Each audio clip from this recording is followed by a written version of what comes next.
Hello, this is Danielle Gardner, and I'm here today with Anna Carson, kinesiologist. And today we're actually going to talk about this thing that happens when you notice that the one-on-one work you're doing is ultimately making you feel a bit drained.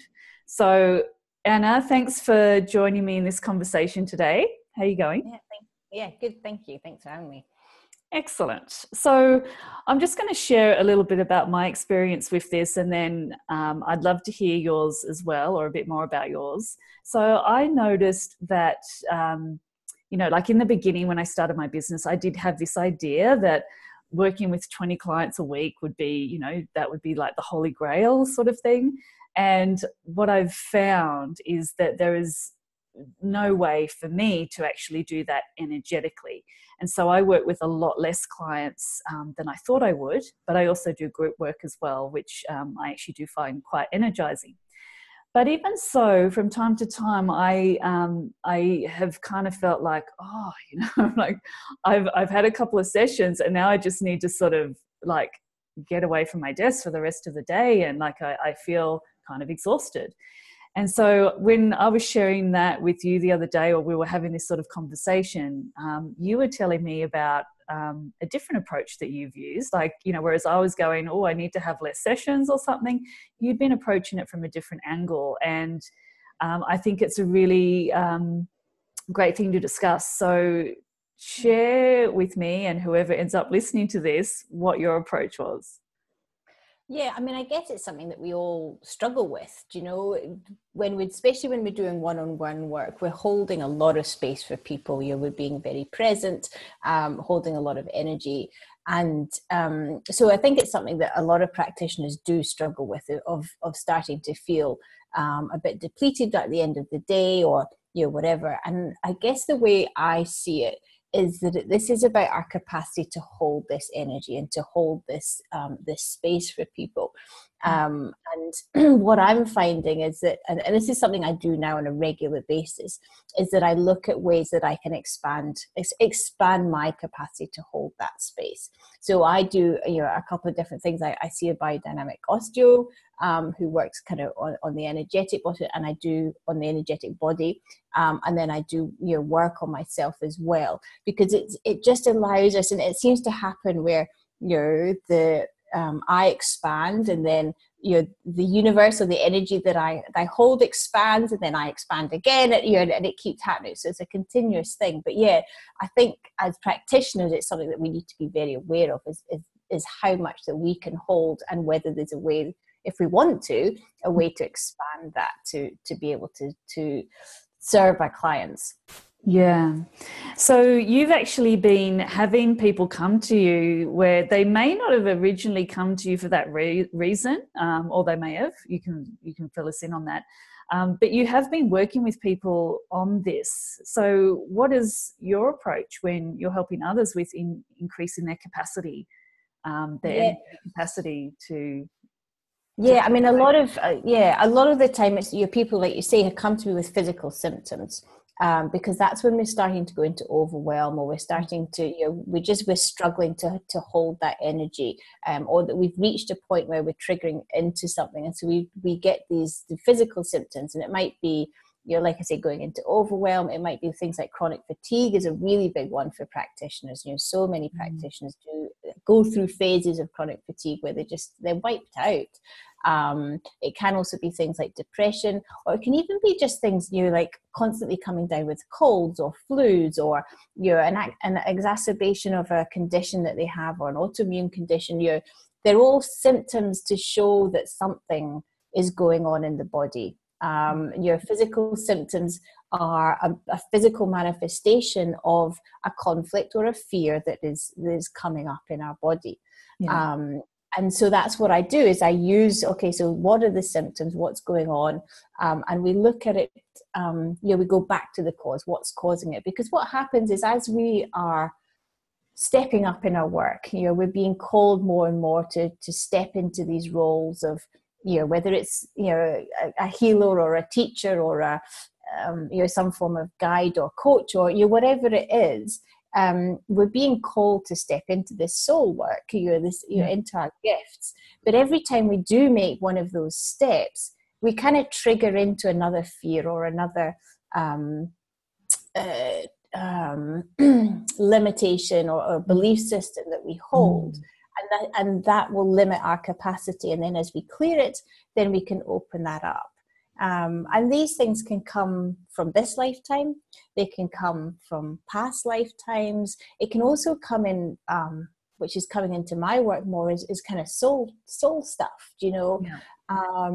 So it can come from all sorts of different things, but it's especially your kind of past lives. And this gets triggered a lot for healers, especially, is, you know, times when we've stood in our gifts and we've used our gifts or whatever, but we've had experience of being persecuted, or we've watched others being persecuted for it. We hold that in our bodies, you know, we hold that in our DNA. And so, you know, as we step into this more, these memories are being triggered, so we can start to clear them. And by doing that, when we hold things like that in our bodies, it takes energy to suppress them. So, you know, because otherwise we would go into complete overwhelm. So as we clear them, we need less energy to suppress it, and therefore our nervous system has more energy to deal with day to day. So that increases our capacity, if that makes sense. Yeah, and I'm wondering also, in terms of if we think about, you know, this is a theme that is you're seeing. It's a theme that I'm seeing, and I wonder if there's this other side of it as well, that is, we're becoming greater vessels, greater channels, you know, for information coming in, and we've got to increase. That's another reason to increase this energetic capacity so we can hold that. What are your thoughts on that, and why this is happening? Yeah, 100%. I know, again, from my own experience, I've got this internal drive, you know, that just keeps pushing me to do more work on myself, to do, you know, to be that bigger container, to be able to be that clearer channel.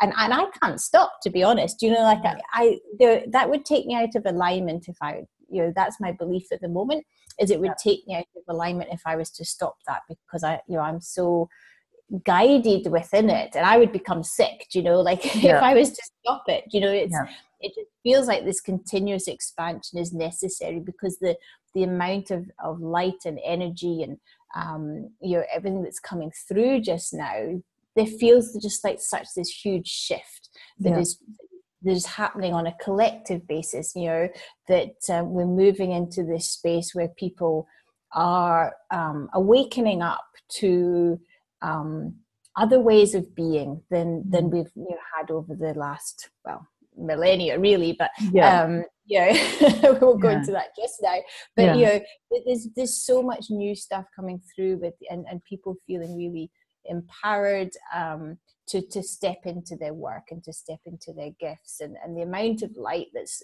and energy that's flooding in. You just, you look at the Schumann resonance, which is normally, well, it used to be about 7.8 hertz.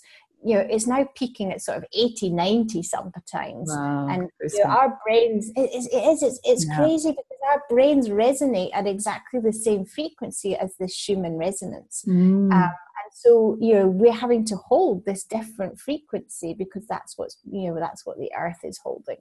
And so that is going to have a physical impact on us. And the more we can do to help contain that, I guess, or hold that, the better. Yeah, and the thought that came to mind as you were sharing that is, when we think in terms of what's available to us now, in terms of just everything and light and energy, we only have to look at our parents and our grandparents and the difference. You know, there's things that we understand and know and get that they're just like, they're worlds apart from thinking like that, you know. So the world has changed quite a lot.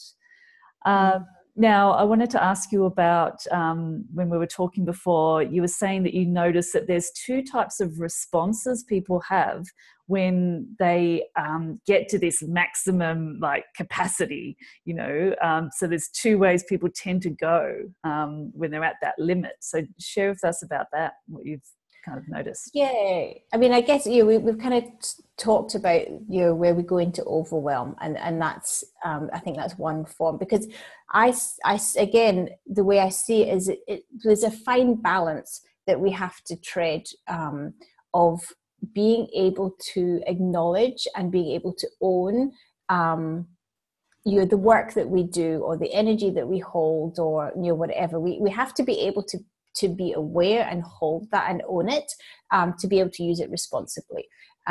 So there's that side, but so it is a very fine balance. And I think there's two ways of when we kind of go out of that. Is one is we go into this overwhelm, where we have this kind of collapse, or this, like we said, these physical symptoms or whatever that just stop us from doing this. And the other way that I see, and I guess this is just, the way I'm piecing it together, is that the ego takes it up. So if the nervous system can't hold the amount of energy or space that is kind of coming through, then it feels like the ego, if the people are that way kind of inclined, like if they've got a predisposition to going into the ego anyway, some people just don't, they will go into the overwhelm. But there is, those people who I guess are more maybe self-assured, or whatever, go into more of the ego, and so the ego takes up this capacity and that the nervous system can't hold. And I mean, this is just as detrimental, because we then start to have this elevated view of ourselves. And I think, like you said before, I think it's so important for us to recognize that we're just vessels for the work that flows through us. I know that, 100%. It's not me per se. It's I am able to channel that work through myself, but it's nothing to do with me as an individual. So to have an elevated view of myself, it starts to distort, I think, the work that comes through, and even the way that we show up with clients can become a little bit more self-serving if we've gone into ego. And so I'm thinking, I don't know whether you had this saying in the UK, but in Australian terms, we might say they get a big head, it's just like, like it's, of course we all need confidence, but it's way beyond that, and that's it. That's the balance. Exactly. It's exactly the balance. And that's where I say we have to be able to hold it and to own it. I think that's really important, because again, if we don't, then that can be dangerous, because we're not understanding what it is that we're working with. So there is, we have to, like you say, be confident. But if we go into that more kind of big-headed or ego way, where we take an elevated view of ourselves and the work that we're doing, then that can be very detrimental too. So and this is, I guess, why I see that it's so important for us to be working with our nervous system and our capacity to hold this energy, so that we don't go into overwhelm, or we don't go into ego, that we stay in this and are able to hold everything that's coming through. So. Yeah, and the nervous system is such a big part of this, isn't it? Like, really? So that's pretty much what you're working with on the physical level, and So before we close up this conversation, I know you've got a couple of suggestions and things that people can do, like right now, if they relate to this situation of feeling pretty kind of drained or tired or exhausted or whatever, or unmotivated about seeing clients. What are some of the things that people can do right now from their own home? Things. I mean, I think one of the nicest things that I do it regularly, and I suggest it to a lot of my clients as well, is to do, it's called a pineal gland, or that's what I call it, a pineal gland sunbathing. And it's basically with your eyes shut, just focusing the sun's rays onto your pineal gland and bringing that energy in, and kind of bring it through your body, down your body, and ground it down. Now, the pineal gland is the only gland that's activated by daylight. And it is responsible for, what happens is it will take magnesium and stuff from the body if it isn't activated enough. It's a very simplistic kind of explanation, but I won't go into it. But basically, it takes magnesium from the body. Now, if magnesium is the muscle relaxant, it's what helps us everything to relax. So by activating the pineal gland with the sunlight, we allow the magnesium to stay in our body instead of being taken by the pineal gland, and so we can relax our body more. And so as we're doing this sunbathing, you can literally feel your body kind of go that. And as we're relaxing, we start to come out of fight and flight, and as we start to come out of fight and flight, then we can start to hold it. So it's a lovely, just a practice to do. Beautiful. It is. I'm going to go out and do that after this call. It sounds so good. I get the kids to do it and everything. It just really helps. Just bring everything down. It's not a sustaining thing, but it's just a lovely thing to just help the nervous system to come down. And as I said, grounding that into into the earth, and that's another thing is our capacity to hold this energy is so dependent on how grounded and how embodied that we are. And so anything that we can do that really helps with that, I have a tendency to kind of unground myself if things are too much, and so that's a really good practice for me, is to even just simple things like going out on barefoot on the grass or the sand, doing relaxation meditations where you're really imagining those roots going down into the earth. Nice. You're doing all of this stuff that helps us to remain grounded, walking in nature, and because it is so dependent on us being fully here, fully present, fully grounded, fully embodied on the earth as to how much we can to hold. And the other thing I do. The third thing, sorry. The other thing is I go, like I said, I go to biodynamic osteo, but doing body work.